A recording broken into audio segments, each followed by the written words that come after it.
જૂનાગઢના ભવનાથમાં શ્રદ્ધાનો મહાકુંભ।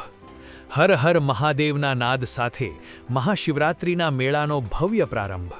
પવિત્ર ધ્વજારોહણ વિધિ સાથે ભવનાથની તળેટી ગૂંજી ઉઠી। ગિરનારની ગોદમાં આજથી ભવનાથના પરંપરાગત મેળાની શરૂઆત થઈ।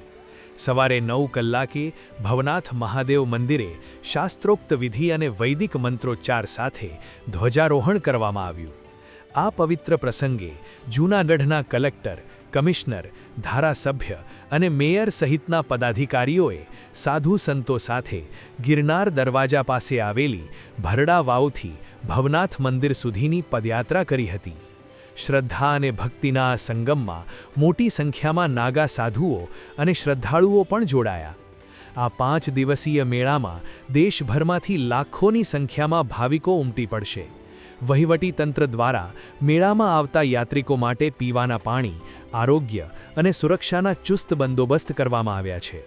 ભજન, ભોજન અને ભક્તિના આ મેળામાં મહાશિવરાત્રિની મધ્યરાત્રિએ નીકળનારી રવેડી આકર્ષણનું કેન્દ્ર બનશે। ધ્વજારોહણ સાથે જ હવે આખું ભવનાથ શિવમય બની ગયું અને ગિરનારીના નાદથી સમગ્ર વાતાવરણમાં દિવ્યતા છવાઈ ગઈ।